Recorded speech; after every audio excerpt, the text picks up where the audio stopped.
You know, he's a blue-collar guy. You know, he doesn't have a lot of extras. There's no special vehicle. There's no costume. He doesn't have a lot of gadgets. So he's sort of just a guy walking around the neighborhood who has these powers, and he's trying to figure out what to do with them. So it's sort of like your homeboy you might bump into in the streets, and it's like, hey, man, I got some trouble over here, and he's trying to figure things out. It's a lot of responsibility. He doesn't know what to do with all the strength and powers.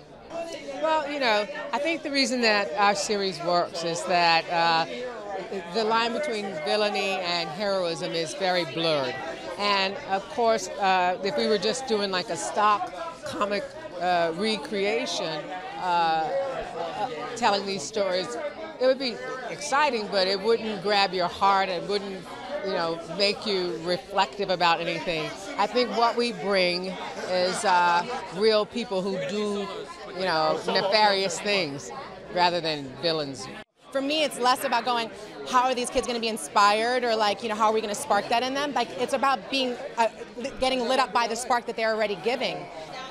I think in general, it's wonderful to see somebody like Mike and Luke Cage on the small screen, which I think, I mean, he dominates. And I think right now there is, I don't know, there's a hunger for diversity, and so it's great to be a part of something like this.